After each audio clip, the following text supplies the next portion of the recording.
Every time her parents came to pick her up from school, she felt deeply embarrassed. They always showed up in an old, beat-up pickup truck, and to make it worse, the music was blasting at full volume, shaking the whole parking lot like a karaoke truck. Her classmates would stare, whisper, and laugh. Flushed with shame, she would rush into the truck and turn down the volume, but her dad would turn it right back up. He wasn't trying to embarrass her, not at all. He and his wife were both born deaf. They couldn't hear the music at all. They just felt the rhythm through the vibrations of the speakers. Seeing everyone's curious eyes on them, the girl wished she could disappear. But that wasn't even the most embarrassing part of her life. Once, during a meeting, her father got angry and wanted to curse someone out, but since he couldn't speak, he asked Ruby to interpret for him. Suck my dick.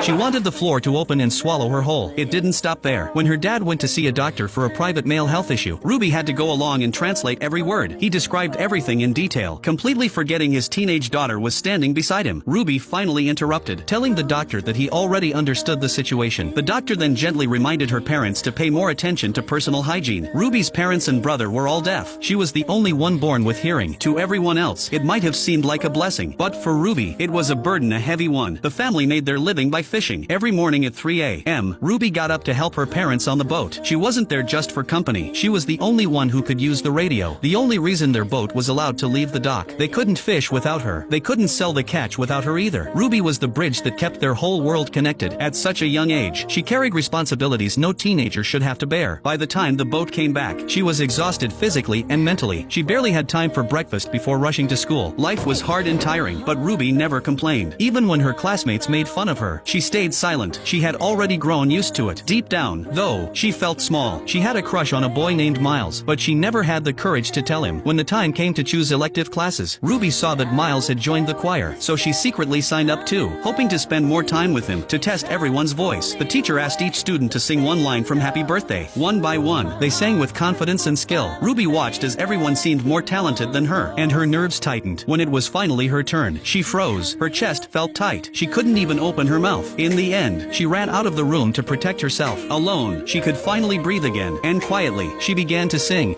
Happy birthday to you. Her voice was soft, uncertain, but real. She truly loved to sing. It was only her insecurity that kept her from showing it. The next day, she found her teacher and apologized for walking out. The teacher didn't blame her. After learning more about Ruby's background, he told her the story of Bob Dylan, hoping to inspire her. He wanted Ruby to find her courage and express her own voice. His words lit a spark in her. He also began to take a special interest in this quiet girl. At the next choir class, the teacher suddenly called Ruby to sing in front of everyone, but under all those eyes, she still couldn't open up. So the teacher taught her some breathing and vocal exercises to relax. Still, Ruby couldn't fully let go. The teacher sighed and made the whole class join her. I've been really trying, baby. Yes! Trying to hold back this feeling for so long. Now we're talking. Little by little, Ruby started to find her rhythm. The teacher noticed her unique tone and natural talent. He decided to let Ruby and Miles perform a duet at the fall concert. When they first practiced, it was awkward. Their timing didn't match. They lacked chemistry. So the teacher told them to spend more time together after class. That way, they could connect emotionally and sing more naturally. Ruby was thrilled. But soon, another problem appeared. One afternoon, when she biked to the dock, she found a fish buyer trying to underpay her brother Leo. Their fish were fresh, yet they were being offered less than others. Ruby argued, but Leo stopped her, saying she was making things worse. He felt humiliated and told her to leave. Despite all the tension, Ruby began to grow more confident in the choir. She started blending in with the group, finding her voice among theirs. After one rehearsal, the teacher asked Ruby and Miles to perform their duet again. This time, their singing improved, but something was missing. The teacher asked them to face each other and imagine singing to someone they loved. That time, the emotion finally came through. Their voices connected. Later, the teacher asked Miles to stay behind for a few notes, then let him go and kept Ruby in the room. He asked her what she wanted to do after graduation. Ruby shook her head. She had never really thought about it. The teacher suggested she apply to Berklee College of Music. For Ruby, that idea felt impossible. Her whole life was tied to her family. She didn't even know what Berklee was. She tried to use money as an excuse, but the teacher explained that Berklee offered scholarships. That's not the problem, he said. The only thing that matters is your love for music. Then he asked her, what does singing feel like to you? Ruby thought for a moment, then used sign language to answer. It feels like all the shame and fear I've held inside finally breaking free, like being unchained. The teacher smiled. smiled. He knew she had something special. That night, Ruby decided to take his advice. She told her mother she wanted to audition for Berkeley, but instead of being happy, her mother shook her head. Then she held Ruby's hand and said softly, "You loving music,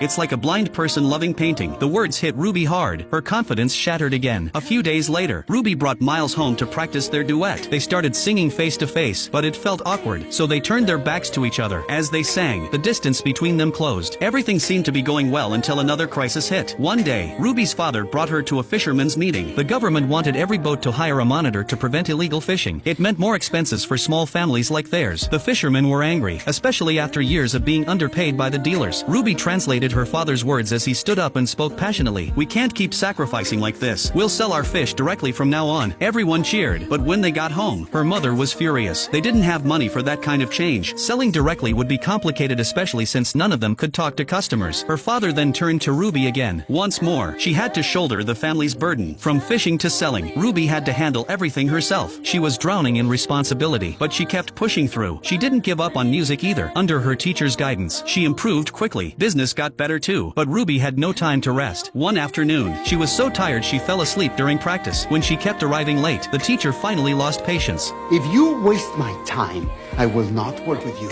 Ruby promised it wouldn't happen again, but not long after, it did. Just as she was leaving for class, her mother stopped her. A TV crew was coming to interview their family, a perfect chance to promote their fish. Ruby said she had to go, but her mother insisted she stay to interpret. They argued, but Ruby gave in. During the interview, her phone kept buzzing. Her teacher wasn't going to forgive another absence. That day, Ruby failed both as an interpreter and as a student. The next morning, she went to see her teacher, hoping for one more chance, but he refused. Tears welled up in her eyes as she said, "For 17 years, I've never done anything just for myself." He stayed silent for a moment, then sighed. He finally understood. That night, Ruby told her parents she still wanted to audition for Berkeley, but they reminded her that the family business had just started growing. They needed her. "There will never be a good time," Ruby said, "but I can't stay with you forever." Her mother stayed quiet for a long time, then admitted softly, "I'm just scared. What if you fail?" Her father shook his head. "She's never been treated like a baby," he said. "She's always been our support." Her mother froze. For the first time, she realized how much Ruby had given up for them. That night, Miles texted Ruby and invited her out. For once, she didn't go out to sea with her family. She went with him instead, to a quiet lake where she often practiced singing. But while she was gone, trouble struck. That same day, the inspectors came to check her family's boat, without Ruby there to translate. Her father and brother couldn't communicate. The inspectors secretly called the Coast Guard. Moments later, their boat was boarded and fined. When Ruby got home, she found out her father's fishing license had been suspended. He blamed her for not telling him she wouldn't come. "You're really blaming me?" Ruby said. "This isn't my fault." But without her, the fine was set at $2,500. They couldn't afford it. Her father wanted to sell the boat to pay the penalty. Ruby refused. Instead, she said she would give up her dream of Berkeley and focus on helping the family. Her parents felt relieved, but her brother Leo stood up and stormed out. He hated himself for being powerless. That night, her mother came into Ruby's room with a new dress. She wanted Ruby to wear it for the fall concert. Then Ruby asked, "Mom, did you ever wish I were deaf too?" Her mother paused, then confessed a secret, one that would change Ruby's life forever. Want to know what happened next? Follow me, and I'll share the rest of Ruby's story soon.